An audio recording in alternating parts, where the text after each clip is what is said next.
Welcome to the Grazing Grass Podcast, episode 65. Be pushy, reach out, really go for it. Tell people that you're willing to come and learn and that you just want experience. You're listening to the Grazing Grass Podcast, helping grass farmers learn from grass farmers. And every episode features a grass farmer and their operation. I'm your host, Cal Hardage. On today's episode, we have Taysa Porto. She is just getting started on her journey. She's managed a farm and moving to another farm. About time you're listening, she's just moved down to her new farm. And we have a conversation about her journey. I think it's really encouraging. Find out where she's coming from, her experience with herding dogs, and how she got into regenerative agriculture. Think you'll enjoy it.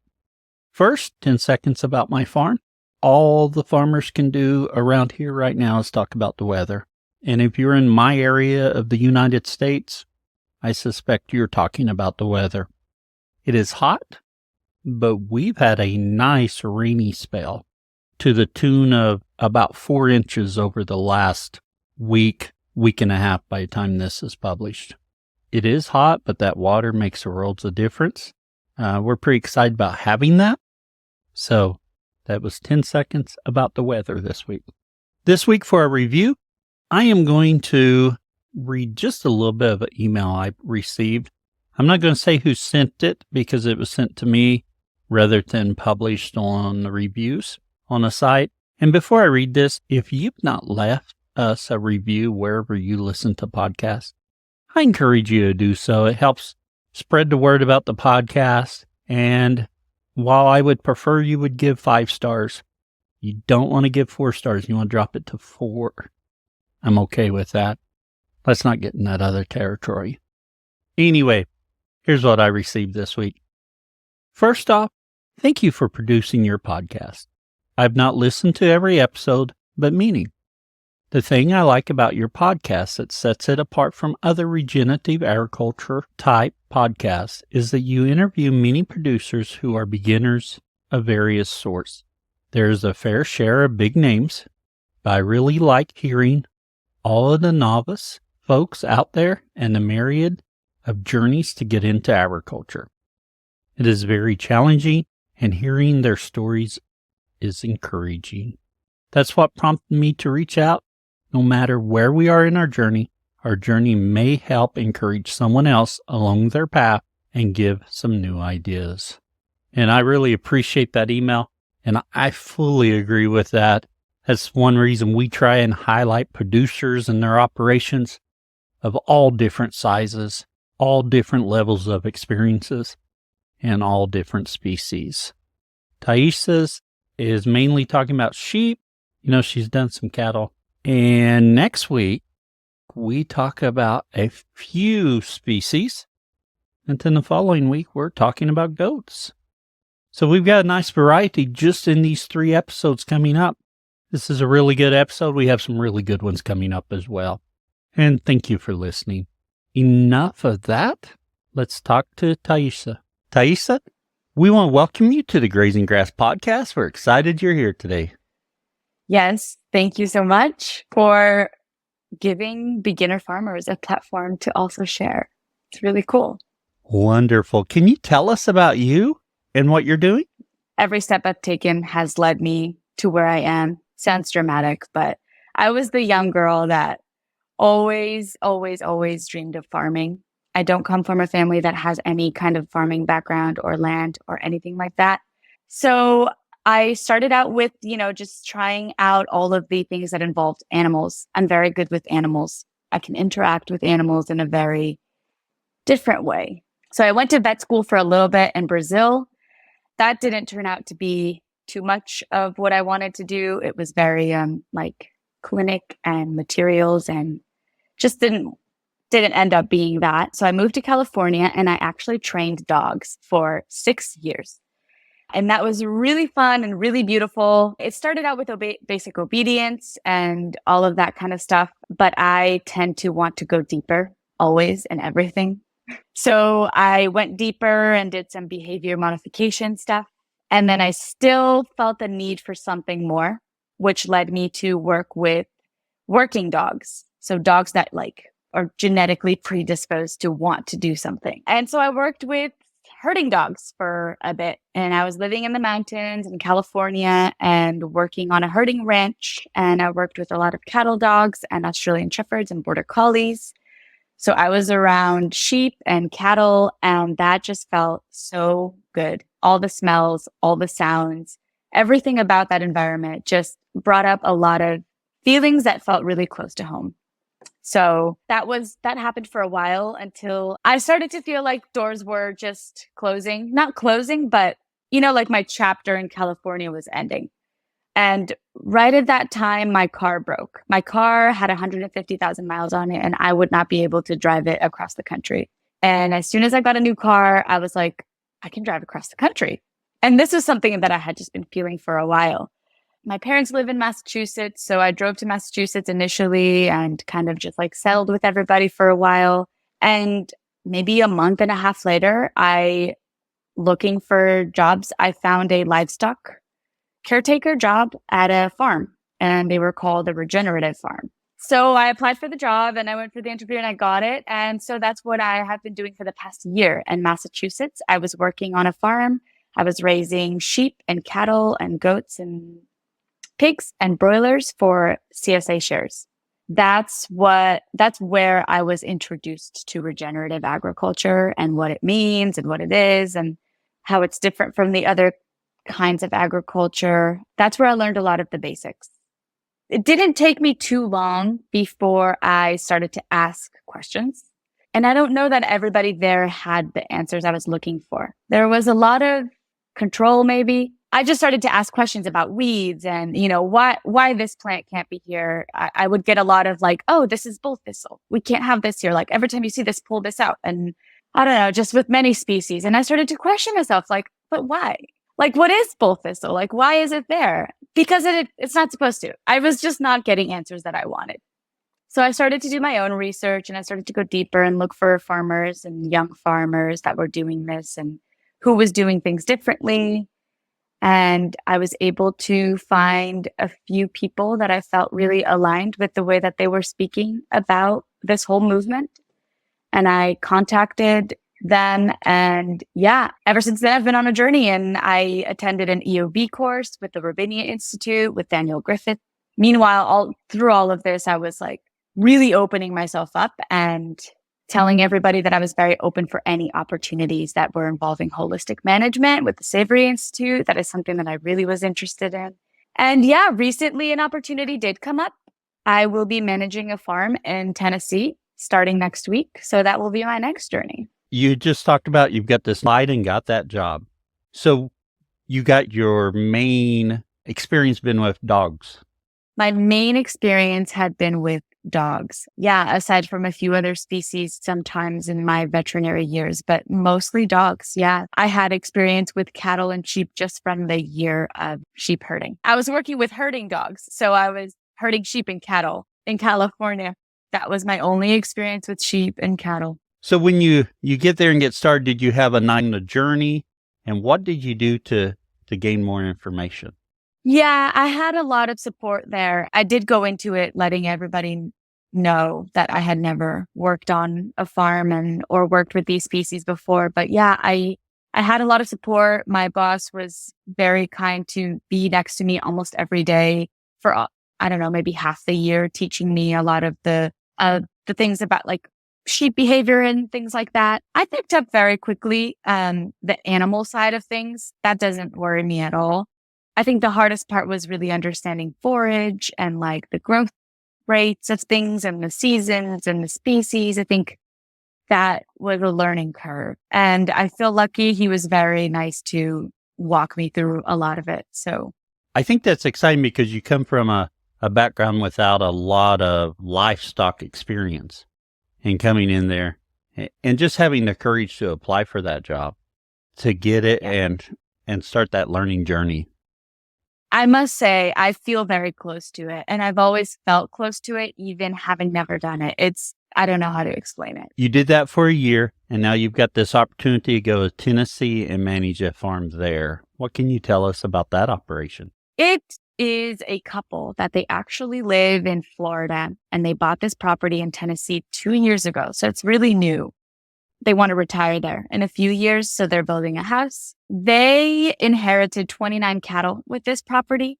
The woman, she is really in love with farming and regenerative agriculture. They're both in their 60s and they're not so capable of doing this themselves. So she reached out to Daniel and asked if he knew anybody that would be able to work on the farm. And her current farmhand has some health issues he needs to resolve and he can't do it anymore.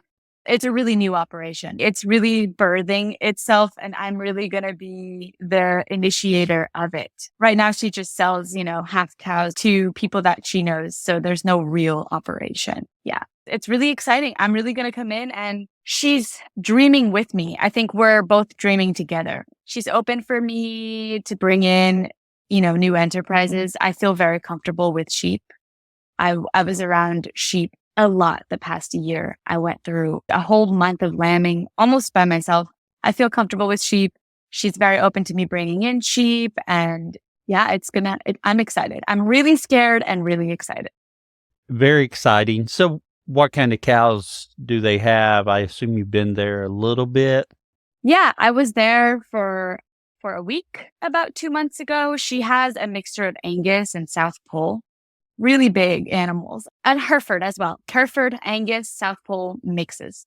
How were the belted Galloways? It was really fun learning how to work with them. Really docile. I follow a couple people, in fact, an author from England that has belted Galloway. That I've tried to get him on the podcast. I haven't been able to yet. I haven't quit trying yet. Anyway, I bought a few belted heifers, I guess about a year ago. I could tell from their breeding they weren't purebred belted Galloways, but I liked the belt and they had some of the characteristics. I brought them in and they completely surprised me in that they were nervous. And I contribute that to how they were raised, and they weren't, like I said, they weren't pure belted Galloways because I expected them to be really calm. They didn't quite have the hair coat like I would expect a belted Galloway to have. It wasn't super thick. I got them, thought I'd try them, but they didn't breed for my calving season, so I ended up selling them. But I've always, since my dairying days, Dutch belted cattle, dairy cows have always fascinated me, and I had a few of those. And the belted Galloways, I love the belt on the animals, and I think one of these days I'll have to have a few. I expected them to be docile, so I'm glad to hear that was your experience because I was a little surprised by these. Some very fearful ones, but docile fearful, not pushy fearful. Yeah. I'm really interested to learn more about Hereford. I think their look excites me. Also, I don't know if many people here raise the breed Nelore. I've seen it, but pronunciation of things is not a strong suit for me. So I don't know of anyone here with Nelore. Yeah, I tried to look and I don't think that many people do have them here. They are so common in Brazil. And when I was there, every farm I saw had Nelore cattle on them and they're so beautiful. I would love to connect to that breed. You mentioned Herefords, and I love Herefords. My grandpa came from West Texas, and they always had Herefords out there because they just handled the harsh environment. They raised a calf every year. So I've always been a fan of Herefords. And you mentioned there is a book, I believe, called Giant that talks about a breeding bull from the, I want to say 1920s or something, and a little bit of history on the Hereford breed, which is very interesting. Oh, I love that. Okay. I would love to read that. I don't see it right off when I do a quick search, but I am just positive Giant was the name of that book. I read it in high school. Very fascinating. So we'll go back to more of your livestock. So you worked with sheep. What kind of sheep did you work with?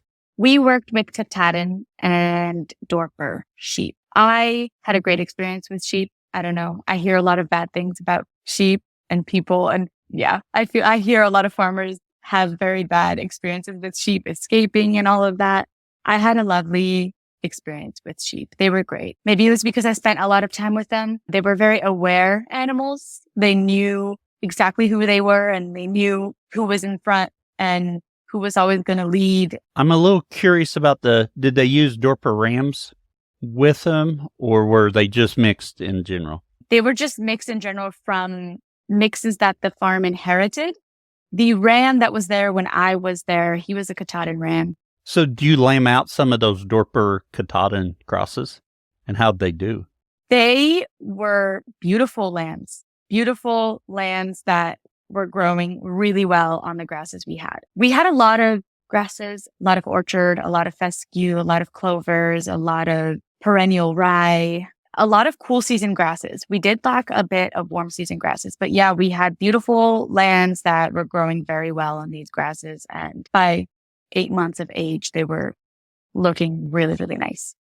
Now, goats, on the other hand, could provide a lot of benefit, but boy, they're a lot more work. I think so too. No, yeah, my experience with goats has not been the same as with sheep. I cannot have positive things to say about goats. They gave me a lot of hard evenings after coming home really late from work and having to having to go across the street and find 10 goats just on the pasture in someone else's house. They gave me a hard time. They escaped a lot. And I mean, part of me feels bad because I think goats are just so mentally active creatures. They need more. I think they need more than what we give them. I think they need more than just an open pasture to graze in. And it's kind of sad to me to see some goats in these kinds of scenarios with just fence and open pasture. I get why they escape. What kind of fencing were you using there? We were using the Premier One electric netting fence with solar batteries that we would attach to them. I love their personalities. They just drive me crazy sometimes. But I'm using Premier One electric netting with my goats. And outside of the work it takes for me to put up and move that netting, and we're going through some brush and stuff, so it's quite a hassle. I get a lot of enjoyment from them. It is what it is. So as you look forward to your farm in Tennessee, are they they've implemented some regenerative practices, some holistic management practices? Not yet. I think I will be the one mostly to bring some of those practices in. The person that was running the cattle previous to me isn't really interested. He was kind of just putting the cattle in a pasture and maybe moving them like every week. Not really interested in going deeper. So I will be the one bringing most of these practices. I have been diving very deep for the past 6 months. I have been learning a lot of species identification. I have been learning a lot about each species. I don't know. I think my goal for that property and any future property that I have one day, I think my goal is to really continue to learn how to have this land to human conversation. That's something I really hope to bring to this farm in Tennessee. And that's something that the owner of the property is also really excited to go with on this journey with me. So yeah, I really hope to keep going deeper, learning how to have this conversation, the real conversations that I think is necessary for any sort of regeneration to occur. I think nowadays humans are really quickly to jump into thinking that they have it all figured out. And I think that can't really be done when we're dealing with such complexity that is the land. We are working with so many living organisms that we can't even grasp in our mind. And I think that requires a lot of silence, a lot of listening. So yeah, I think my goal with that property is going to be to take the time to really listen and, make decisions based on what I'm hearing the land telling me. Very good. It is very exciting. So you mentioned you've been to Daniel's teaching farm, and he was on an earlier episode of the podcast. And then you went up there for a little bit. What else are you doing to prepare yourself for this Tennessee journey? Learning how to read the land is really what I'm doing to prepare myself. Yeah. I'm currently shadowing a lot of EOV work. So for the past 3 weeks and for the next week, I've been shadowing a lot of EOV work, ecological outcome verification, an outcome verification method with the Savory Institute. So we'll go to farms and monitor year by year what's the outcome of the practices that they are doing. So It measures things like microfauna and litter decomposition and dung decomposition and incorporation and functional groups like cool season grasses and warm season grasses. It's just a really beautiful reading of the land. And I'm fascinated by this. I think that there's nothing I could be doing better to prepare for me going to Tennessee than, learning how to read the land. I think it is the key component that we as humanity need. It's a huge gap. If we're trying to build any sort of resiliency on these properties of ours, I think that we need to learn how to listen and really know what's going on before just deciding to control some of it with, species that we think are going to be good for. So what would your suggestion be for someone who's out there and they're starting to implement a few practices and they hear you talk about reading the land? Where would you direct them to get started and how? It is not an easy direction. That is what I have to say. I mean, I would look for, someone that is talking about the land in a way that you can hear it. I think that's the most important part. I don't think just anyone can just listen to anyone talk about the land in a certain way. I think sometimes it'll maybe just sound silly to some people or it'll sound too serious to other people. So I think just finding someone that is speaking in a way that you can hear would be the first step. And other than that, I mean, just going out on your farm, and just looking into your pastures and seeing what's there and, opening your computer and researching everything there is to research. I have had like 50 tabs open, one grass, just like any different information that I could get for this one grass and like when it shows itself and why it's showing itself and, its nutritional value and its impact on the land. I think there are so many resources. I think Daniel has been that resource for me personally, but I think that, finding someone that you can align with, I think would be the first step. Yeah, there's people that I talk to, people that talk to me that, for whatever reason, it's just that gut feeling. It's just not a good relationship there. So really pick out someone that you can hear, someone that's speaking in a way that resonates with you. I love that word, resonance. Yeah, I think it's really important for anything in life. So I noticed on your, just going with the reading the land, on your Instagram, you all have where you did some soil sampling. Tell us about that process and how you decided to do it and what you were able to find out. That was just a yearly soil sample that we would do on many points on each pasture. I left before I even got results for those, but I was really excited for those results. But also I know that my boss was planning to deal with the results in a way that I would have wanted to deal with it differently. I would have wanted to take the route of, how can I better manage these animals to give the outcome that I want? I think he was more of the person that was just going to be like, oh, we're going to buy lime and we're going to put it on because of pH. Yeah. So many reasons why I, chose to leave and why I am where I am today. So now one thing you talked about, and it's really, we're going to dive in deeper with our overgrazing section where we take a topic and go a little deeper, find out a little bit more about it. And you mentioned earlier about species identification. Why is that important? I think every species has a purpose. I think right now in this whole movement of farming, I see a lot of just focusing on plant species as food source for livestock production. But each species is coming at a specific time and leaving at a specific time and doing its job and, doing what it needs to do when it needs to do it and then making space for something else to come. So every species you mentioned has its purpose. And you said even beyond grazing. Can you talk about that just a little bit? So I was recently on a farm, an example that I have to give. We were recently doing EOV on a farm, and it was such an impactful moment for me because there was this tree. And under the tree, there was a huge, huge patch of bullfish. And this was a newly acquired addition to the property that this farmer had just bought to add on. And we all looked there and I said, I wonder why so many bull thistle.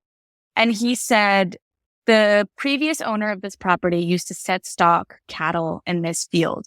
And obviously there's a tree there. And so that was shade. So the cattle were always just grazing here on this part and then, constantly staying under the tree for shade. So there's a lot of impact there. There's a lot of compaction. There's continuous years of compaction.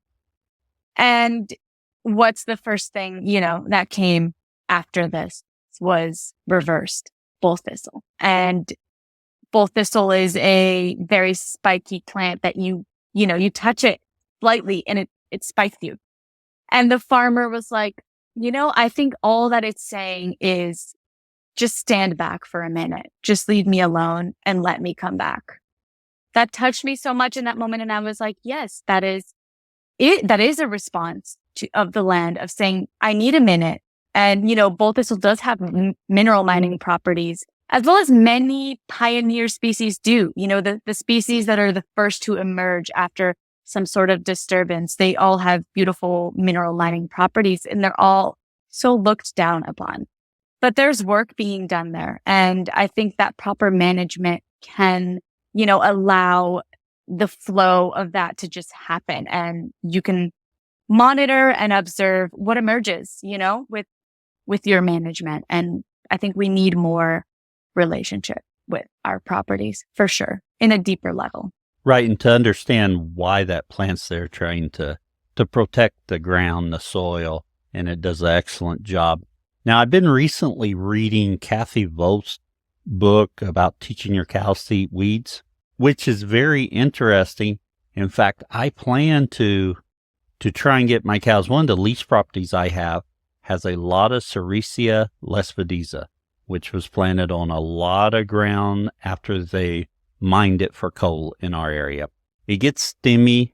The cows don't like it very good. But in reading her book, it talks about a process to train your cows to eat it. And my cows eat it somewhat, but I'm going to try the process to see if I can get their consumption a little bit higher of it, because I have an overabundance of it and they just want to graze around it. And so then I have what David Pratt calls that rotational overgrazing happening.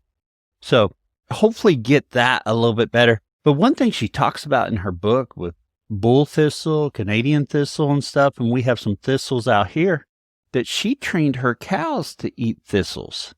And she said that, for us, we don't want to stick our hand there. It hurts us. But a cow is made different, and she shows pictures of cows eating it, which I think is really interesting, something I wouldn't mind trying. Yeah.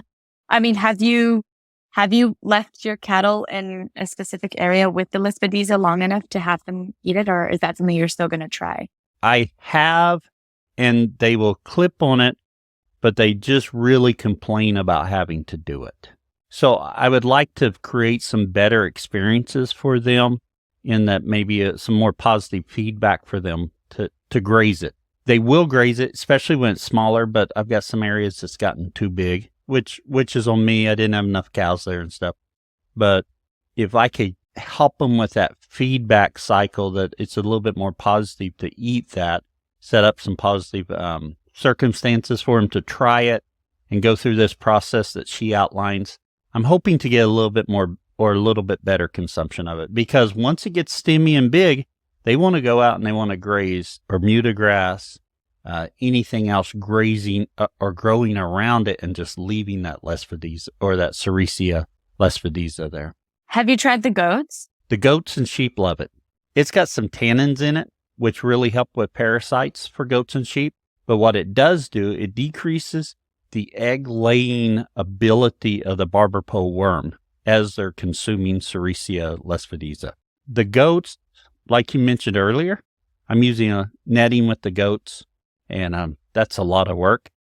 I have not trained my sheep to polywire yet, or polybraid, which is something I'd like to do. We have a few sections fenced, and this property I have leased is actually right next to where we run the sheep. And I pushed the sheep over there a time or two, but it's not home for them, so they come back. And the fence is not good to keep them there. Well, good thing they come back. That's good. At least in our experience, my grandpa talks about He dairied for decades. He says cows will milk on Sericea lespedeza hay if it's belled at the right height. He says you don't want to get it over about 10 inches high, because about 10 inches high, it starts getting stemmy. In another property I have, the Sericea is no taller than that. The cows, I just moved them into a new paddock, and I was looking in there, the Sericea out there, and they'll graze it good. It's not very tall. It's single stems because they've grazed it before. That herd is a little bit different makeup than my other herd I have on this other property. And this property, there was just so much Sericea. It's just got so far ahead of them. You just look out there. It's just a sea of Sericea. Well, those are beautiful observations you're making. I tried, but I need to be better. So in the species identification, are there any particular websites or books that you found to be really beneficial? No, unfortunately.